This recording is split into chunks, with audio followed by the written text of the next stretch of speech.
Evening, everybody. It's John Wayne Mullins, and today is day 81. Yes, 81. That means we have just under 3 weeks.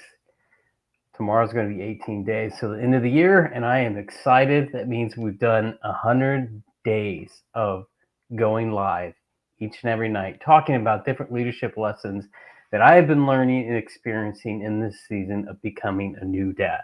For those of you who don't know, I started Mr. New Dad as a result of this experiment of going live each and every night and talking to other new dads about the challenges of being a new dad and how to overcome them. And it's been a lot of fun. I've been learning a lot of those same challenges, just like you, except I'm bringing them to you, and we're talking about them. So I've either gone live by myself, or I've had a few guest speakers on this show, and we've been talking about some of these different challenges and the need for more of these conversations to take place, as well as um, groups. Uh, Bringing like-minded leaders, dads together, and creating that group that's needed for dads to grow, to have that fellowship, to create that bond, to have that outlet that all dads need.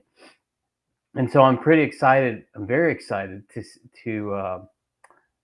see where Mr. New Dad is going. For those of you who don't know, I've created a channel on Telegram, which it's actually open as of right now. So if you'd like to follow me on there, I'll be putting a lot more content on there once the new year starts and this 100-day challenge is over. And I've also started an Instagram channel called Mr. New Dad. So you can follow me on there.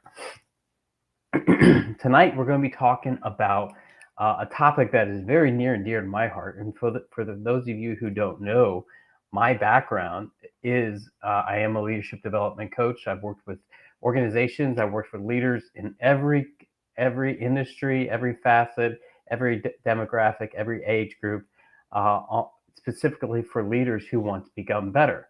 One of the things that I have incorporated and that I have often found just in the last 81 days when I've been talking to new dads is this question around leadership. And the first question that I always ask is, whose leadership example are you following as a new dad? And where I want to get that new dad to answer that question and see is, what kind of dad do you want to be, and what kind of leader will that new dad require of you? What that question is asking and where it is leading you, it's helping you to answer, what kind of dad do I need to be, and what kind of leadership skills do I need to possess? Where do I need to focus my time, my energy, my efforts, my investments? How do I want to grow? And oftentimes there is a huge gap between knowing the type of dad that you don't want to be, and a lot of dads know that. A lot of new dads, I would say, yeah, a lot of new dads know that. They know the type of dad that they don't want to become.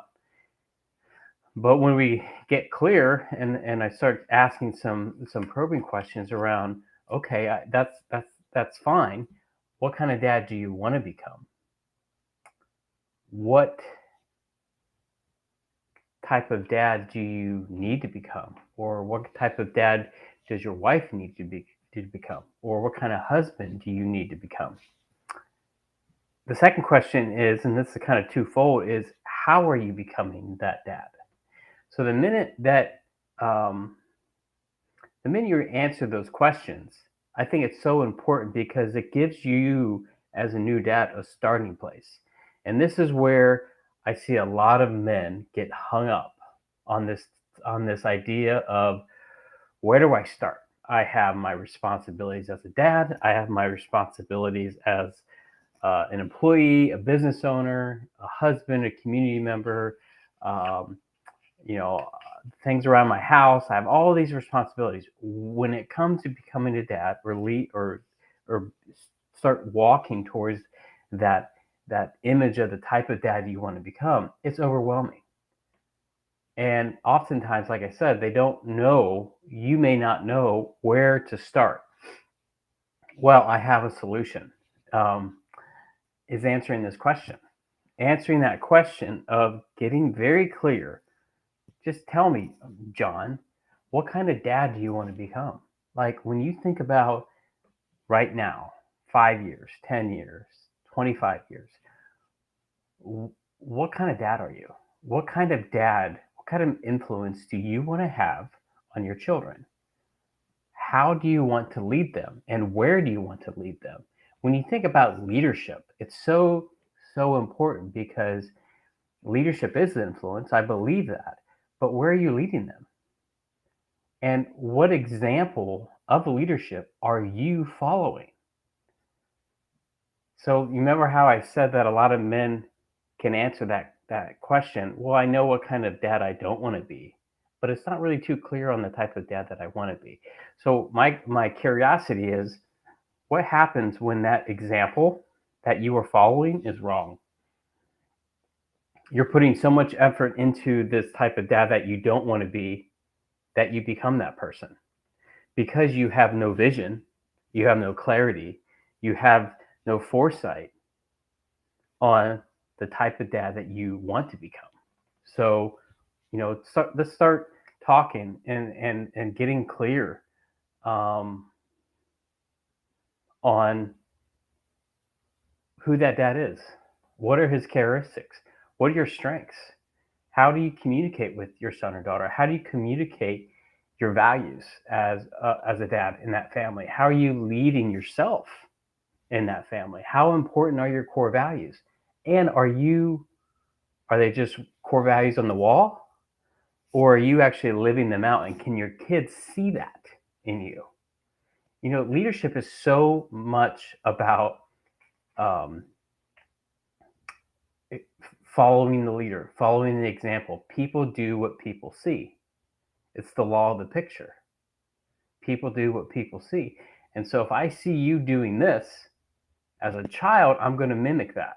And if that's followed up with instruction and foresight, and and if you are teaching your son or daughter why that's important, they're going to pick up on that and follow you, especially as a dad. I recently heard that the statistic that if a mom decides to go to church by herself on a Sunday, that the son or daughter,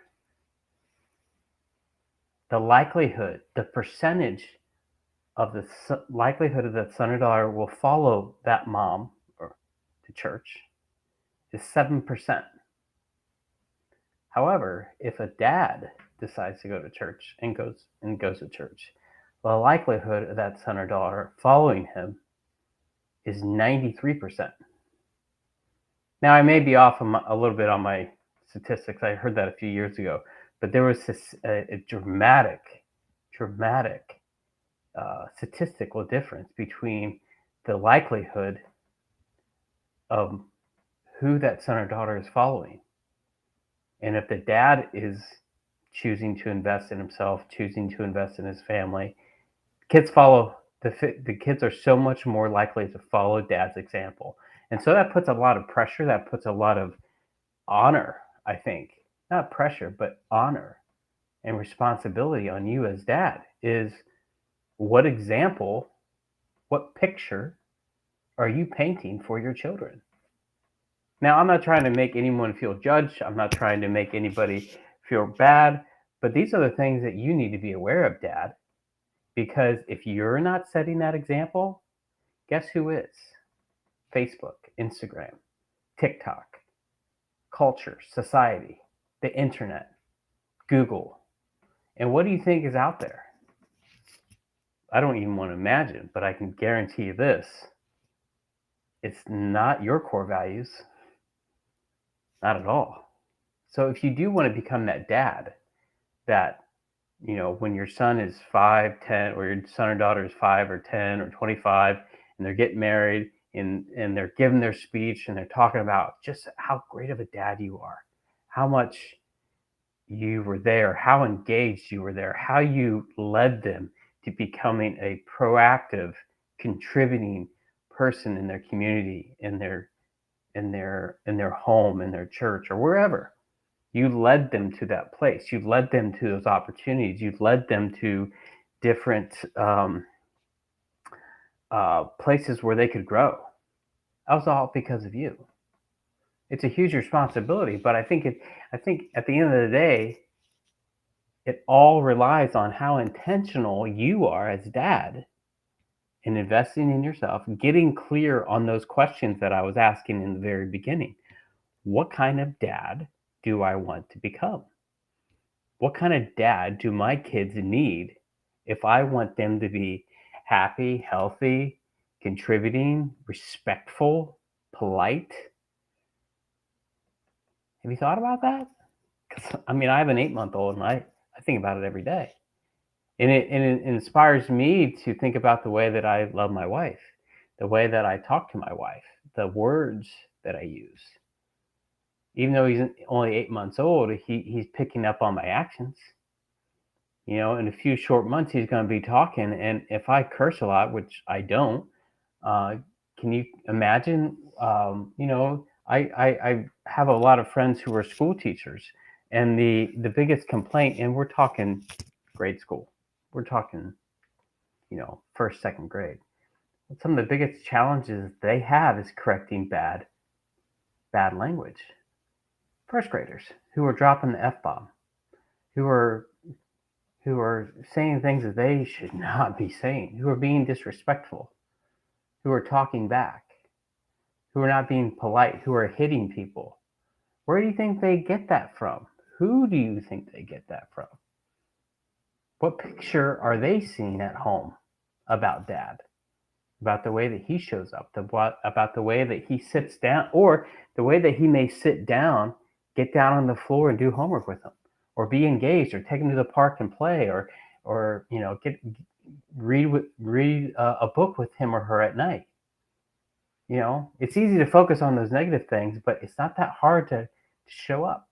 Yeah, I know we're very busy dads, and if you are that busy dad, think about one thing that you can do today, tonight, this week, to show up, to change the picture that you've been painting to your kids, to your wife.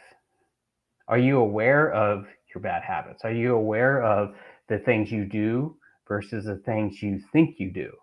Is there a difference between those two? Where are those gaps that you have as a dad? And what are the things that you need to be working on? It's almost like it's the reality piece.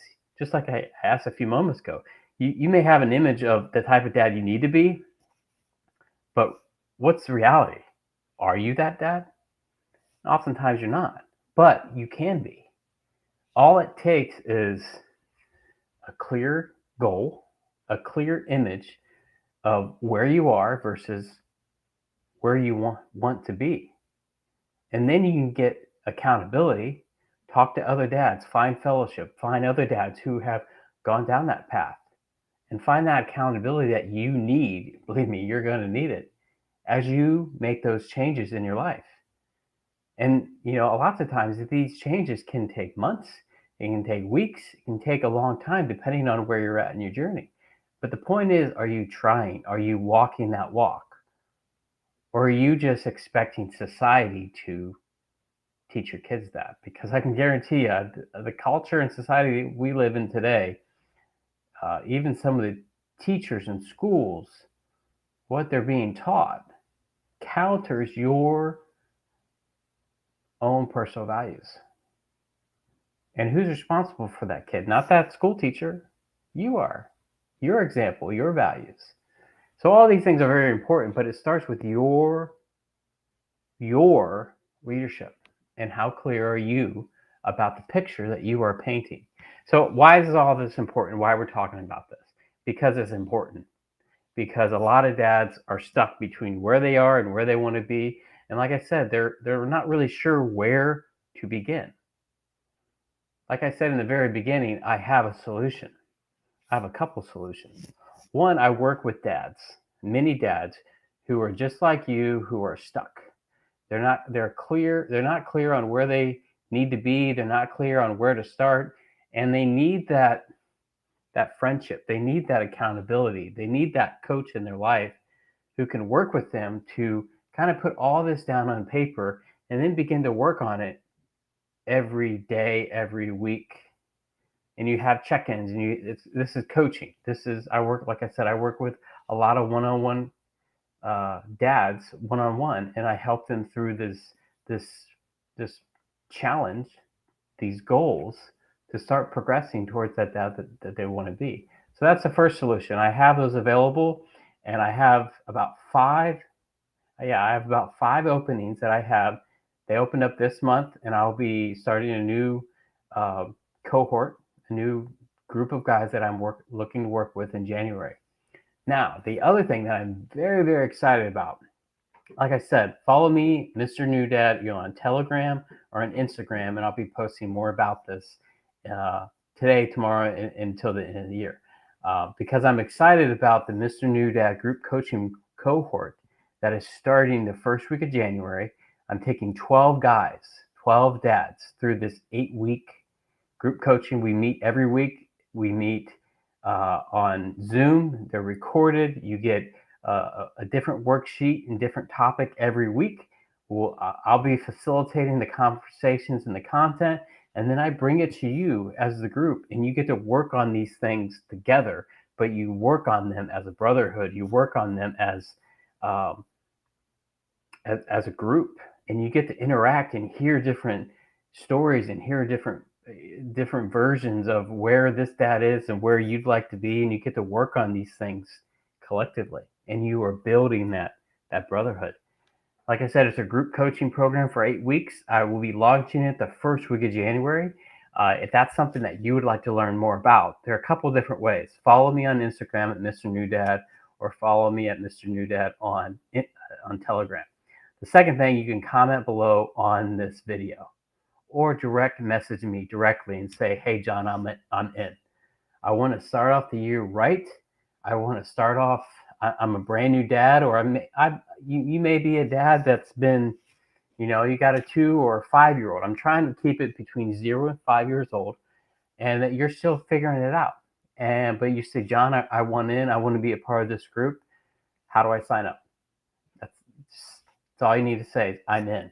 And so you can direct message me and say I'm in, or comment on one of these videos on any one of my platforms. I'd be happy and excited to partner with you in this season. So if you'd like to learn more, like I said, just feel free to reach out or comment below. Until tomorrow, I'm going to be bringing a new exciting topic each night this week to discuss some of these different things that I've been learning as a new dad. So until tomorrow, be awesome, be great, and have an awesome night. Take care, everyone.